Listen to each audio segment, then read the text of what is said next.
नमस्कार शेतकरी बांधवांनो, स्वागत आहे तुमचं किशोर दामेदार या यूट्यूब चॅनलला। आणि आज ज्या बागेमध्ये आपण आलो आहे ती बागेच्या म्हणजे खोडावरून तुम्हाला त्याचं वय लक्षात येत असेल। एक 12-13 वर्षाचे खोड आहे, ते झाडं आहेत, असे काही काडी पण पडलेली आहे बघा।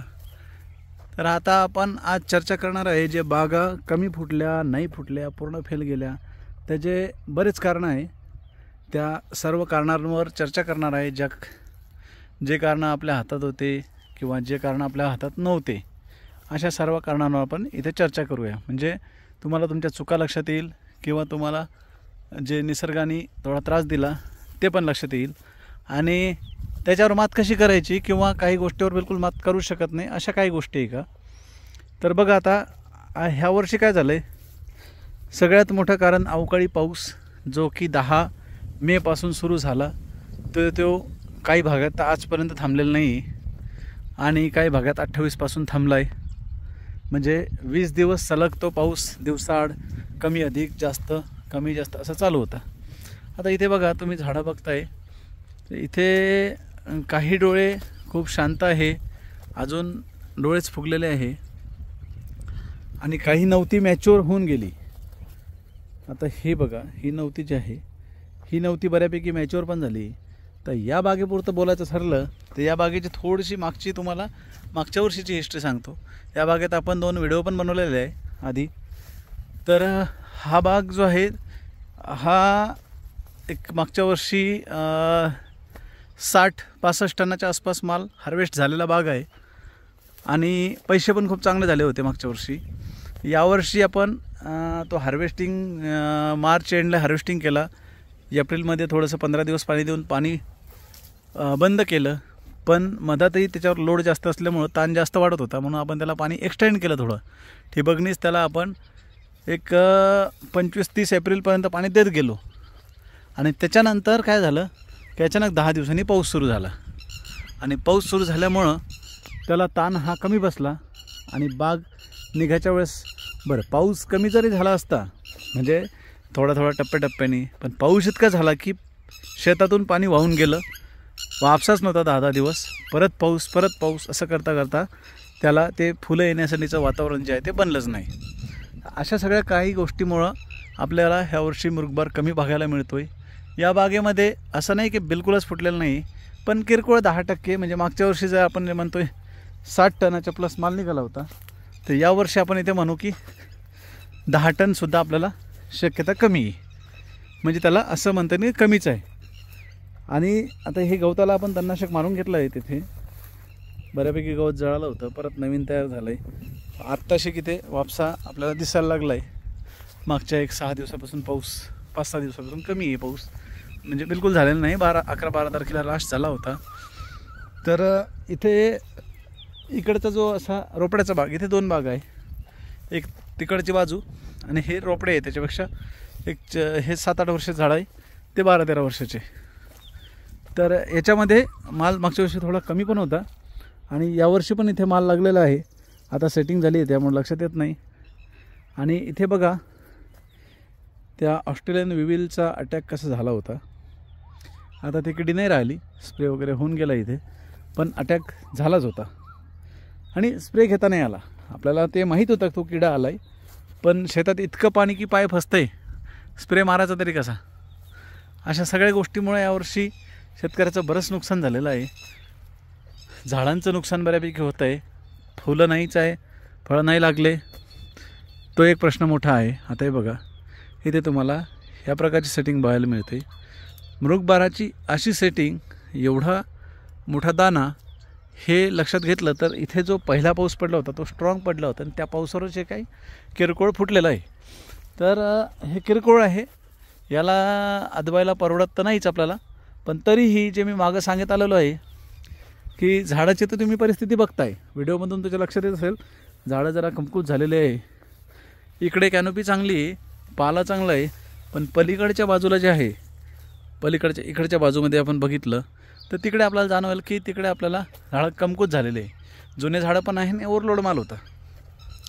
या सगळ्या गोष्टीचा विचार करता आपल्याला झाडाची काळजी तर घेणंच आहे, कारण यावर्षी जो फुटवा तयार होईल तो पुढच्या वर्षी आपल्या कामात येणार आहे आणि हे जे आपण हत्तीबार म्हणतो किंवा अडकण्या म्हणतो, ते इथे जे आता हे नवती निघाली आणि नवती निघून जे काही बाकी डोळे शिल्लक आहे मागचे, तिथे आपल्याला एक चान्स आपण घेऊ शकतो अशा फांदीमध्ये. तर अशा फांदीमध्ये आपण चान्स 100% घेणारच आहे.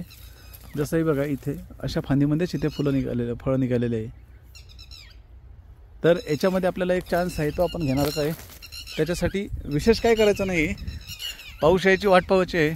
जो भरपूर मोठा पाऊस येईन आता, तो मोठा पाऊस आल्यानंतर आपल्याला एक फुलं काढण्यासाठी क्विकॉन आपण रिपीट घेऊ शकतो किंवा ताबोली पण घेऊ शकतो. इथे आपल्याला ताबोलीचा स्प्रे झालेला आहे, क्विकॉनचा आपण घेतला नाही कारण वेळच नाही भेटला. नवती पटापटा वाढली त्याच्यामुळे आपण काहीच नाही केलं पुढचं.